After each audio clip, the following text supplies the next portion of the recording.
Oi, gente. Nós estamos aqui, né, para mais um vídeo da leitura do livro Calibanha Bruxa, da Cília Federici. Estamos acabando. Acho que hoje acabamos. Se não acabamos hoje, com certeza, semana que vem acabamos, tá? Então, hoje a gente vai falar um pouquinho sobre a relação entre a caça às bruxas e o extermínio dos povos indígenas das Américas. A primeira coisa importante, assim, né, a entender nisso é que o argumento, a acusação de que esses povos adoravam o diabo foi um pretexto ideológico para não ter limites na ocupação do espaço, na escravização dos indígenas, porque, inclusive, eles usavam a escravização como argumento para converter e tirar as pessoas das mãos do diabo. Então, com isso, essa ideia de caçar os adoradores do diabo servia para justificar a escravidão e o genocídio. Eles se mostravam como eram canibais, infiéis no casamento, monstruosos, adoradores do diabo. Outra coisa que eles comentavam sobre os povos indígenas era que eles andavam nus, e a nudez era associada com promiscuidade, que é uma coisa que tinha a ver com a bruxa também, né? A sodomia, que era considerado um pecado muito horrível, e que então eles precisavam ser salvos desses pecados, né? Como seriam salvos? Eles seriam retirados do seu modo de vida para serem transformados em animais de carga, num corpo que trabalha para o colonizador. Os espanhóis respaldaram a ficção de que a conquista não foi uma busca desenfreada por ouro e prata, mas uma missão de conversão, uma alegação que, em 1508, ajudou a coroa espanhola a obter a bênção papal e a autoridade absoluta da Igreja na América. E aí, com isso, as mulheres foram obrigadas a cobrir seus peitos nus, os homens que usavam tangas tiveram que começar a usar as calças. E assim, apesar das primeiras homilias sobre esses amáveis aborígenes, né, inaugurou-se uma máquina ideológica complementar à militar que retratava os colonizados como seres imundos e demoníacos. Ela vai falando de como que foi usada essa prática do sacrifício entre os ascetas como uma forma, né, de difamação. Olha, eles merecem ser destituídos das suas terras, mas, no entanto, os espanhóis faziam isso exterminando um monte de gente também, matando dezenas e centenas de pessoas, né? Então ela diz essa curiosidade a respeito do discurso ideológico, né? Eu posso fazer com eles o mesmo que eles fazem, né? Para roubá-los. Então ela diz que, embora tivesse todo esse horror com relação às barbáries da religião asteca, eles também estavam, né, matando em massa mulheres, consideradas bruxas, na própria Europa, e também dizimaram populações inteiras. Inclusive, as doenças que esses povos pegavam, eles diziam que era que era punição de Deus. Deus estava dando a punição por eles serem adoradores do demônio. E é na medida em que eles começam a precisar de mais mão de obra para as oficinas de manufatura, para a exploração das minas, que a escravidão e a destruição total da economia, do modo de vida e da economia local, foi acontecendo. Então, foi então que se cria então, uma guerra realmente intensa contra as culturas indígenas, onde a ideia de que eles eram adoradores de demônio foi o argumento ético, né? Aí, então, em 1562, por iniciativa do provincial Diego de Landa, foi lançada uma campanha anti-idolatria na península de Yucatán, durante a qual mais de 4.500 pessoas foram capturadas e brutalmente torturadas sob a acusação de praticar sacrifícios humanos. Em seguida, foram objeto de um castigo público, bem orquestrado, que, por fim, completou a destruição de seus corpos e sua moral. São 4.500 pessoas. Então, muita gente nessa guerra, né, morreu ou ficou impedida de trabalhar, machucada. Outros fugiram de suas casas ou se suicidaram, de tal forma que o trabalho terminou e a economia regional foi destruída. Tá, então, os que sobram então, foram convertidos em trabalhadores numa outra lógica de trabalho, de cultura, numa outra lógica econômica para o Império, né? Para a Espanha.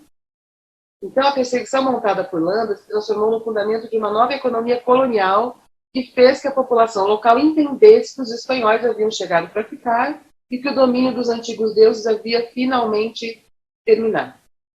Aí fala que no Peru também aconteceu coisa parecida, então aqui já na América do Sul, que lançaram uma campanha muito intensa contra os deuses locais, os huacas. Só que, ao mesmo tempo, surgiu um movimento, eu não sei se eu vou pronunciar direito, mas está aqui, Oncoi,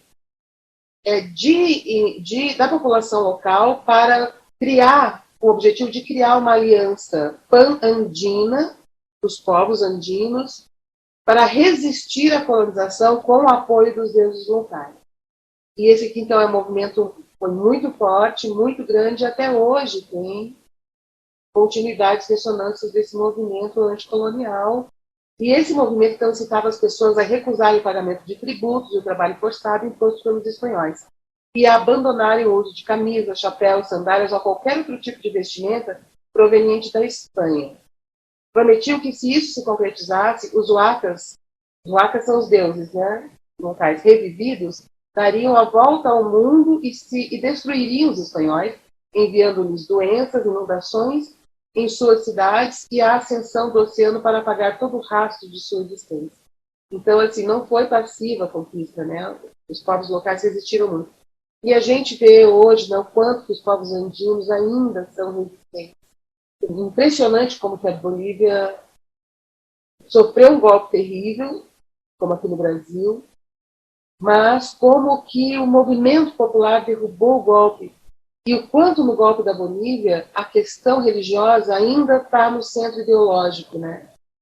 Esse movimento de unificação pan-andina foi muito interessante porque a cultura tradicional ela estava ligada a uma organização com base em unidades familiares. Quando começou esse movimento de unificação pan-andina, foi a primeira vez que o povo dos Andes começou a se enxergar como o povo dos Andes, um povo comum. Então, expandiu o movimento. E a resposta contra esse movimento veio do Conselho Eclesiástico realizado em Lima, em 1567, que estabeleceu que sacerdotes deveriam extirpar as inumeráveis superstições, cerimônias e ritos diabólicos dos índios. Então, destruir locais sagrados fazia parte da destruição do modo de vida desses povos para roubar deles as terras.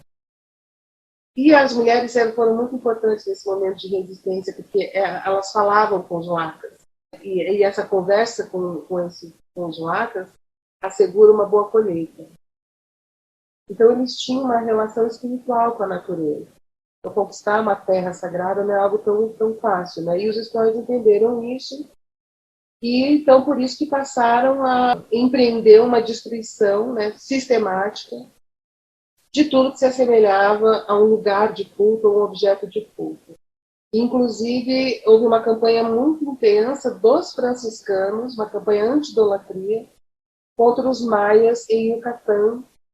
E houve, inclusive, uma proibição colonial da pintura, escultura, observação das estrelas, da própria escrita hieroglífica, consideradas, então, inspiradas pelo diabo, então era realmente proibido, então virou ilegal.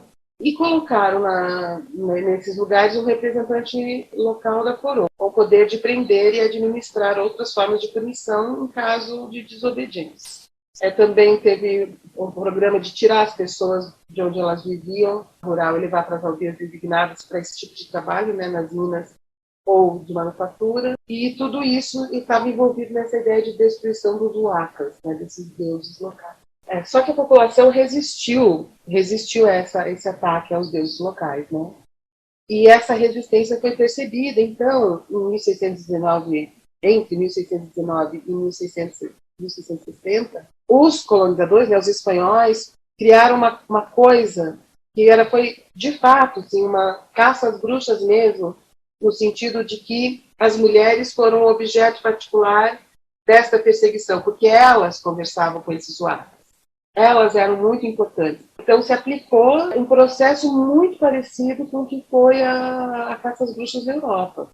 Então, como é que isso acontecia, né? Se dava por denúncias secretas, fornecidas por informantes anônimos. Eles consideravam que a bruxa era muito perigosa, então a informação tinha que ser anônima. A pessoa que não ser alvo, né, da bruxa. Então, havia o interrogatório dos suspeitos, o uso de tortura para extrair confissões e, finalmente, a sentença e a punição, que, nesse caso, consistia no açoite em público, o exílio e outras formas de humilhação. Ela diz assim, que o objetivo era intimidar a população com a finalidade de criar um espaço de morte em que os potenciais rebeldes se sentissem tão paralisados pelo medo que aceitassem qualquer coisa. Ela vai dizer que aqui na década de 1650, as acusações em torno da religiosidade local deixou de ser só adoração ao diabo em geral para ser bruxaria. Uma prática que agora pressupõe uma conduta secreta e que se parecia cada vez mais com as acusações feitas contra as bruxas na Europa. E também começa-se a perseguir as divindades femininas e a importância delas nas religiões pré-colombianas. Então, o Hernández de Córdoba chegou a uma ilha situada a pouca distância da costa da península de Yucatán e a chamou de a Ilha das Mulheres, pois os templos que visitaram ali continham uma grande quantidade de ídolos femininos. As mulheres, além de serem agricultoras, donas de casa, tecelãs e produtoras de panos coloridos, utilizados tanto na vida cotidiana quanto nas cerimônias, também eram oleiras, curandeiras e sacerdotisas a serviço dos deuses locais. No sul do México, na região de Oaxaca, estavam vinculadas à produção de uma substância sagrada que, segundo acreditavam, haviam sido inventada pelos deuses e estava relacionada a uma deusa mãe terra, que era o centro da religião campesina. E aí tudo isso então foi mudando com a chegada dos espanhóis, que tinham crenças muito misóginas, e então reestruturaram a economia e o poder político a favor dos homens. Então, com isso, as mulheres começaram, como eu estava falando antes, a perder muito poder local, inclusive na medida em que os chefes, na relação com os colonizadores, também iam, de alguma forma, aceitando esse deslocamento das mulheres, né? Por uma situação de servas que passaram, então, a trabalhar como criadas, né? Tanto para os encomendeiros, são os comerciantes, quanto para os sacerdotes, como para os corregedores, né? Ou então trabalhavam como tecelãs nas oficinas de manufatura, submetidas totalmente.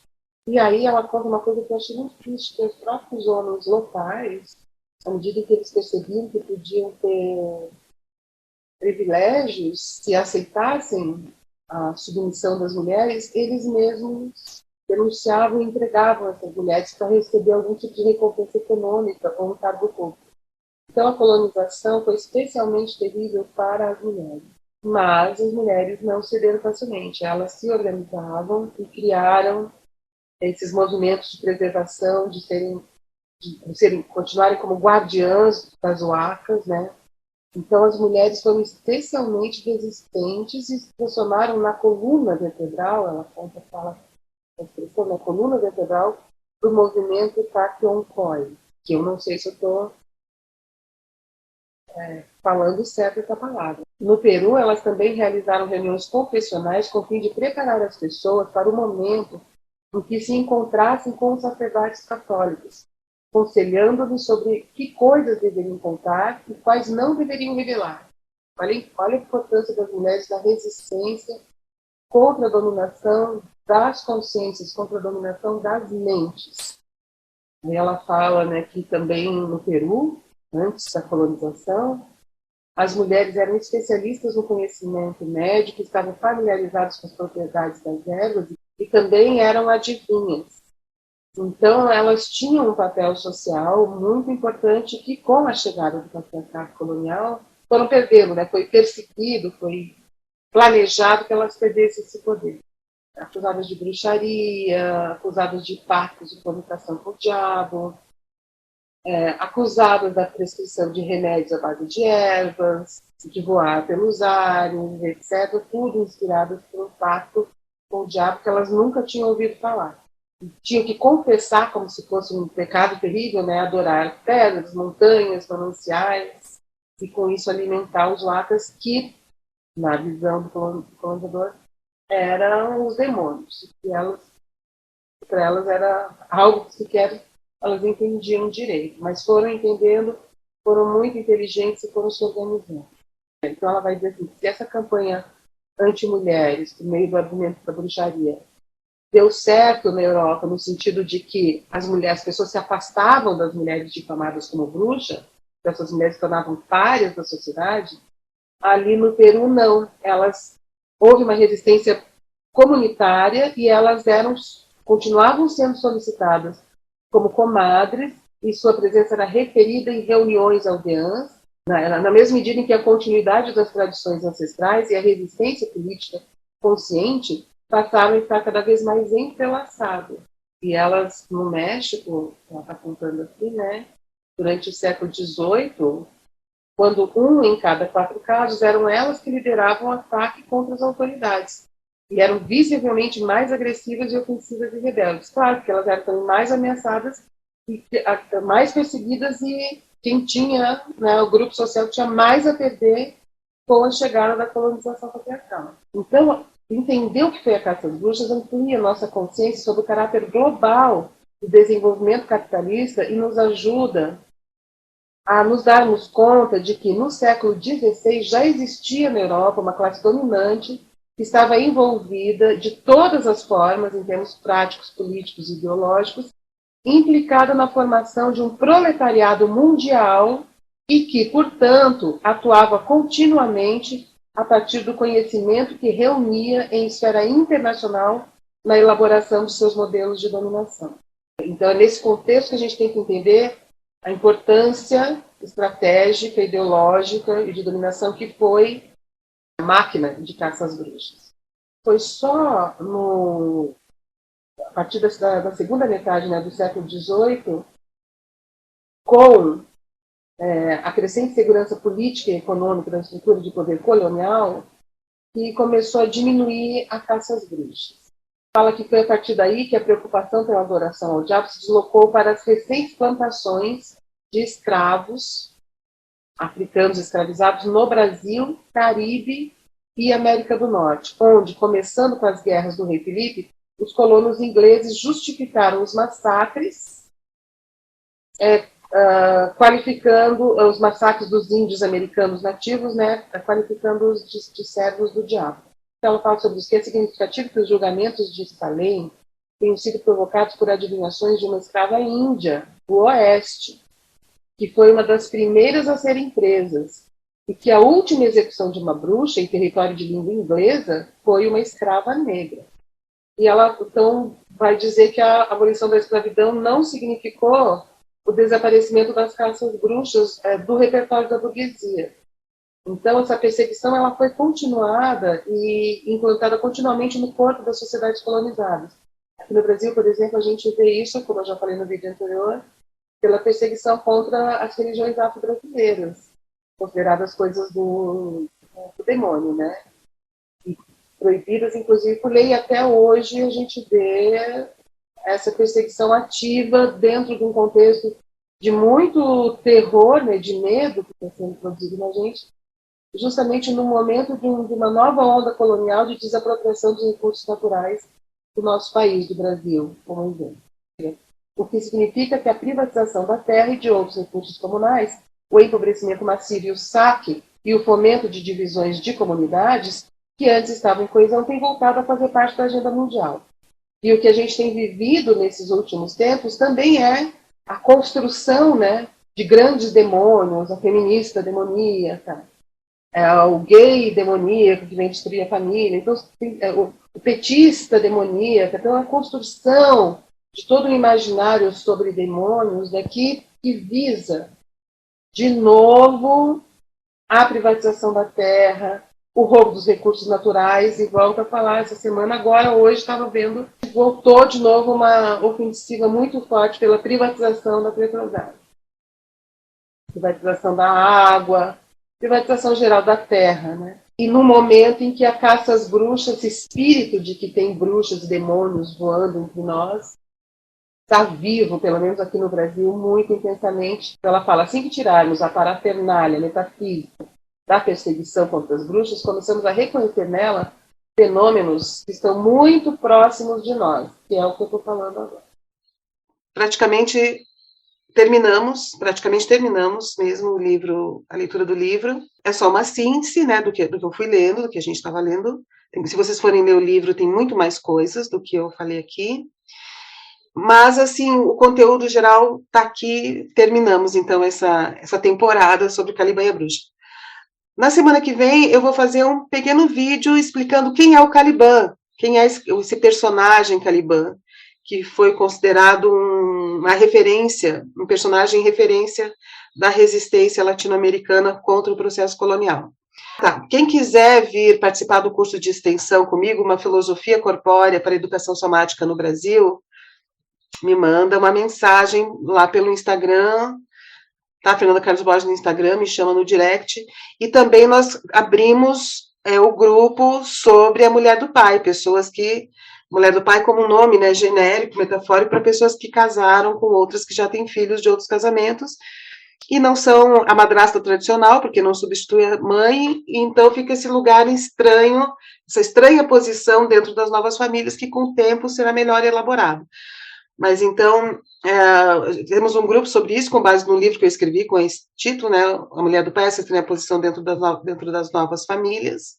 É um grupo para pessoas que vivem essa situação, mas também um grupo para terapeutas, psicoterapeutas, que querem entender melhor, né, os conflitos comuns e inerentes a todas as pessoas que ocupam essa estranha posição. Tá bom? Então, profissionais e leigos são bem-vindos. Até semana que vem, gente.